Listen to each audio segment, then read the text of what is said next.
Teman-teman, perhatikan, pertama dari ta'arufnya ikuti. Bukan model pergaulan yang bebas. Ya ayuhan nasu inna khalaqnakum min dzakarin wa untha. Satu, cara ta'aruf pertama, hai manusia. Jadi pernikahan terbuka untuk semua manusia. Hukum bisa diikuti. Awas, karena ini nikah itu fitrah sebetulnya, bukan untuk orang Islam saja. Karena kalimat Qur'annya menggunakan nas. Nas itu untuk semua. Konteks manusia secara komunal itu disebut nas. 241 kali disebutkan dalam Al-Quran. Artinya sifat manusia itu cenderung berkomunal, berkelompok. Kelompok yang paling privasinya keluarga. Jadi ada dorongan fitrah berkeluarga. Di mustahil setiap manusia itu punya fitrah untuk single. Tidak. Pasti ada keinginan untuk berumah tangga. Cuma nanti cara untuk menempuhnya Islam mengatur dengan lebih baik. Bagaimana caranya? Lihat baik-baik. Anda tentukan pasangannya dulu. Inna khalaqnakum min dzakarin wa untha. Kami ciptakan pasangan kalian, laki-laki, pasangannya perempuan. Ingat baik-baik ya. Awas, ini bagian pertama. Hati-hati. Anda tidak mengikuti tuntunan ini, tidak akan datang keutamaan Allah pada diri Anda. Satu, pasangan laki-laki siapa? Perempuan. Anda laki-laki, pasangannya perempuan.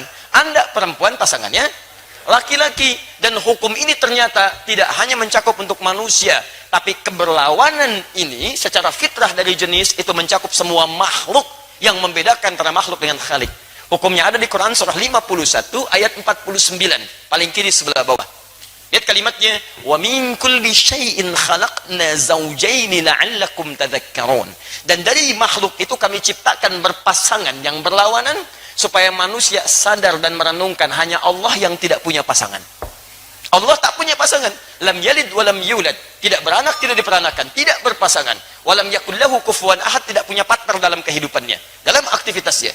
Manusia tidak punya pasangan, punya aktivitas, punya anak, diperanakan. Perhatikan baik-baik. Maaf, fitrahnya berlawanan. Zaujain itu berlawanan.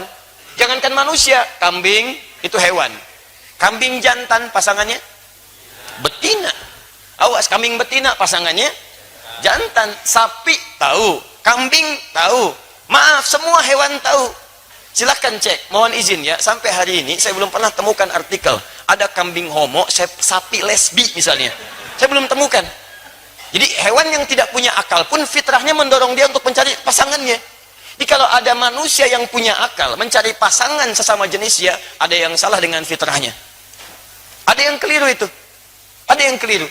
Tumbuhan juga begitu, putik benang sari. Makanya antum kalau baca Quran, coba sampai kedalamannya yang jeli. Kenapa Allah minta kita belajar dari kurma? Bahkan ada suratnya, surah kurma. Ya teman-teman sekalian, coba keluarkan baik-baik. Tentang kurma dibuat, ditampilkan kepada kita. Lihat baik-baik. Teman-teman, kurma itu ketika tumbuh, itu cuma satu jenis. Kalau tidak putik, benang sari. Kalau tidak putik, benang sari. Jadi kalau satu misalnya antum tanam kurma ini, jadi satu pohon, itu cuma satu jenis. Kalau tidak putik, benang sarinya. Makanya kalau antum tanam misalnya satu, tidak dikembangbiakan, kembang biakannya kemudian antum tempelkan di cangkok salah satunya. Jadi kalau ini putik, ambil benang sarinya. Talqih kalau dalam bahasa Arab. Tempelkan ke situ. Begitu ditempelkan, baru dia bisa tumbuh berbuah. Tapi kalau antum cuma jadikan begini, tidak pernah diambil pasangan yang lainnya, itu dia hanya akan tumbuh dan dia tidak berbuah. Dia tidak berbuah. Jadi cuma tumbuh, tidak berbuah. Alhamdulillah, nanam kurma bisa tumbuh. Jangankan Anda, banyak di Arab. Tapi kalau ingin berbuah, ambil pasangannya, tempelkan di situ. Tayyib. Syarat pertama, laki-laki pasangannya siapa? Perempuan. Teruskan. Min dzakari wa untha wa ja'alnakum syu'uban wa qabail lita'arafu. Liknya ikhtiar wal ghayah, menunjuk pada ikhtiar untuk mencapai tujuan. Kata Quran, yang laki-laki perempuan ini kami tempatkan, kami sebarkan di berbagai pelosok-pelosok negeri. Syu'uban, bisa berbeda-beda komunitas, beda RT, beda RW, beda kecamatan, kabupaten, sampai beda negara dan benua. Silahkan. Wa qabail, bahkan satu tempat sukunya bisa beda. Sumatera berapa suku, Sunda berapa suku, Jawa berapa suku. Silahkan, satu benua, satu pulau, satu kabupaten, sukunya bisa lain. Tapi dari semua perbedaan itu bukan hanya untuk keragaman. Kata Quran, li ta'arafu, li ikhtiyarul ghayah, untuk ikhtiar mencapai tujuan. Apa tujuannya? Ta'aruf. Silakan cari. Kan antum cari di RT yang sama, nggak ketemu, beda RW. Nggak ketemu RW kecamatan, nggak ada kecamatan kabupaten, nggak ada kabupaten, Ayo, beda provinsi. Nggak ada provinsi, mungkin beda negara. Jodoh antum bukan di Indonesia, mungkin di Malaysia. Nggak ada di negara Malaysia, cari beda yang lainnya. Teman-teman Asia nggak ada, mungkin di Amerika. Amerika nggak ada, di Afrika. Sedunia nggak ada yang cocok buat antum. Saking istimewanya anda di hadapan Allah, bidadari surga mungkin jodoh anda. Ya. Jadi indah kehidupan itu. Jadi coba kita cari ikhtiar. Mungkin ada teman di kampus, MK memutuskan teman sekantor, barusan hari ini ada, ya boleh menikah dengan teman sekantor? Tidak, teman sekantor begitu banyaknya, satu aja, satu, ya teman sekantor dinikah antum semua, yang lain bagaimana gitu kan? Baik, masya Allah. Kalau anak kuliah boleh menikah? Anak kuliah boleh? Tidak, pulang dulu dari kuliahan baru nikah. Masa anak sedang kuliah kemudian dinikahi. Ya. Hati-hati, kadang-kadang kita mesti jeli ya. Seperti menghapus sama, ketika saya tidak minta menghapus, jangan dihapus. Ya. Nah, semoga Allah ampuni ada seorang yang menghapus ya. Nah, lihat sini. Jadi ini satu ta'aruf. Lihat, ta'aruf itu penting. Ada alif jadi sini. Bukan arafa tapi ta'arafa. Kalau ta'arafa itu saling tahu. Bukan satu tahu, yang satu tidak. Jadi ketika antum ingin cari, silahkan lihat bagaimana calonnya. Perhatikan arafa, bagaimana kedekatan dengan Allah. Turunkan hukum nabinya. Tunkahul mar'atu li arba'in, perempuan dicari dinikahi karena 4 hal. Ya li jamaliha, karena kecantikannya, tapi menggunakan kalimat jamal. Ingat, jamal itu lebih bawaan kepada sifat dalam, bukan tampilan luar. Kalau sudah tampilan luar, ke laki-laki jadi jamil namanya. Jamal asalnya sifat indah. Indah itu tidak harus lewat panas.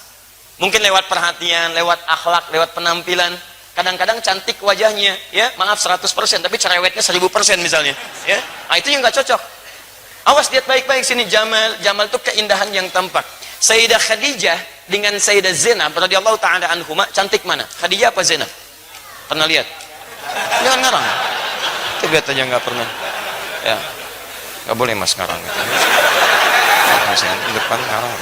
Jangan diulang ya. Ya. Ini ngarang. Baik. Teman-teman sekalian, lihat baik-baik. Zainab itu dilukiskan, kalau sudah mata lihat sulit berpaling saking cantiknya. Makanya ketika Nabi SAW menikahi Sayyidah Zainab, dituduh oleh orang-orang pada saat itu, orang kafir. Ya, mereka tuduh Nabi Muhammad nih. Muhammad itu senangnya begini. Demi Allah saya katakan, kalau bukan perintah Allah dan sebagainya, mustahil itu terjadi. Buktinya dari beliau tidak ada anak, kan? Hadirkan kemudian ke dalam kehadiran kita. Tapi indahnya, perhatikan, tidak pernah ada yang disebut dalam mimpi Rasulullah kecuali Sayyidah Khadijah. Lihat parasnya, masya Allah, hilang setengah kegelisahan. Dengar suaranya, hilang kegelisahan penuhnya. Sayyidah Khadijah, itulah jamalah, keindahan yang tampak. Orang bilang inner beauty katanya. Kalau cantik itu relatif, tapi kalau jelek mutlak, ya. Tapi kalau jamalah tidak, ada keindahan yang tak nampak dalam wajah. Tapi kalau itu melekat kepada paras, ke laki-laki disebut jamil namanya, ganteng, jamil. Nama antum Saiful misalnya, kan? Antum punya sifat ini, maka Saiful jamil. Misal contoh, ya. Kalau perempuan tinggal tambah tak di ujungnya, jamilah. Nama ibu Mulan misalnya, kan? Kemudian tambah jamilah. Jadi misal Mulan Jamilah, misal sifatnya ini. Tapi belum tentu punya ini. Pakai alif ya Pak ya? Pakai alif. Nama antum Jamal pakai alif. Kalau alifnya dibuang, Jamal, unta jantan. Unta betinanya nakah. Unta Nabi Saleh nakah. Naqatallahi wa suqiyaha. Fakadzabuhu fa'aqaruha. Fadamdama alaihim nakah. Unta Nabi Saleh itu unta betina. Jamal, unta jantan. Semua jenis unta disebut dengan ibil. Unta tunggangan disebut dengan biral. Antum mesti paham. Karena ketika disebutkan di Quran, itu diksinya menempatkan ayat dengan konteks yang berbeda-beda. Kenapa masukin jarum kok untanya unta jantan? Kenapa yang disembelih untanya unta betina? Kenapa yang disebut dilihat itu semua jenis unta? Kenapa afala yanzuruna ilal ibili kaifa khuliqat, bukan ilal jamali kaifa khuliqat, bukan ilal naqatil lati kaifa khuliqat? Kenapa ibil? Itu ada hikmahnya. Kenapa kalau menggunakan lutut duluan untuk sujud menggunakan ibil, tapi menggunakan telapak tangan menggunakan jamal atau bigol di situ? Kenapa? Itu ada bedanya. Baik. Kembali ke sini. Nah, ini teman-teman sekalian, satu, ya maaf saya agak rinci sedikit ya supaya tahapannya bisa dipahami dengan baik. Satu, li jamaliha. Kedua, limaliha. Mal itu ada yang menafsirkan kadar hartanya, ada yang menafsirkan kemampuan mengelola harta suami. Tadi antum merasa pas-pasan, cari calon istri yang bisa mengerti keadaan antum. Gaji 5 juta, jangan cari calon istri yang zakat malnya 10 juta. Gak akan nyambung. Antum capek. Makanya ketika antum, ya zakat mal bukan mal. Jadi ketika antum komunikasi, terbuka terangkan, ibu saya begini, kondisinya seperti ini. Jika kita memang menyatukan cinta karena Allah, maka cinta pada Allah tidak mungkin akan mengkhianati orang tua.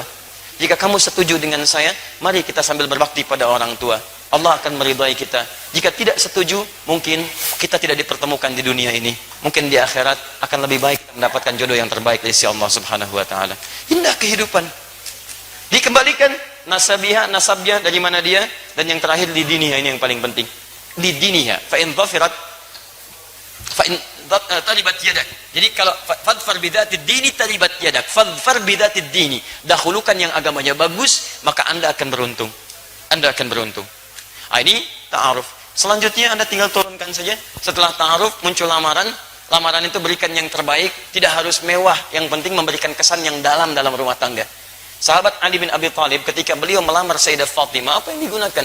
Bagian dari baju besinya. Tapi kesederhanaan itu yang menghadirkan cinta yang luas di rumah tangga. Cintanya abadi sampai sekarang. Dari bukti-buktinya. Apa maksud bukti-buktinya? Sampai sekarang kalau antum ke top cafe, seperti saya berikan petanya di pertemuan lalu, antum lihat teman-teman, sebelah kiri ada bagian dari peninggalan-peninggalan pakaian Sayyidah Fatimah, masih ada sampai sekarang. Sebelah kanannya pedangnya sahabat Ali bin Abi Thalib, ada diabadikan. Jadi cinta penuh kesederhanaan, tapi ridha Allah didapatkan, maka cinta itu akan menginspirasi generasi setelahnya dengan kisah-kisah yang abadi. Itu pilihan untuk kita. Ya, teruskan. Misal yang terbaik berikan. Kalau misalnya itu bisa jadi kenangan, lebih bagus. Jadi begitu ada persoalan, melihat itu cinta tumbuh lagi, perasaan bisa saling melengkapi. Setelah itu apa? Lakukan pernikahan. Quran surah 30 ayat 21. Dan maaf ya, maaf baik-baik. Ketika Anda mau menikah, ayat Qurannya mengatakan pernikahan itu misi utamanya mendekatkan diri Anda kepada Allah. Jadi kalau Anda sudah menikah belasan tahun, puluhan tahun, tidak membuat Anda lebih dekat dengan Allah, ada yang salah dalam pernikahan Anda. Karena kalimat pernikahan dibuka dengan ayat wa min ayatihi, dan tidak ada tafsiran lain dari ayat selain tanda yang mendekatkan seseorang dengan Allah. Jadi ada alamat, ada ayat beda. Kalau alamat tanda yang mendekatkan pada tujuan. Di mana alamat Masjid Al-Ihsan, PTM PJS, di sini, di sini, di sini. Anda ikuti cepat sampai ke tujuan. Tapi kalau ayat itu semua tanda yang mendekatkan Anda dengan Allah. Makanya Al-Qur'an isinya disebut dengan ayat, karena ketika Anda baca ayat Al-Qur'an lebih dekat keadaan Anda dengan Allah Subhanahu wa taala. Paham?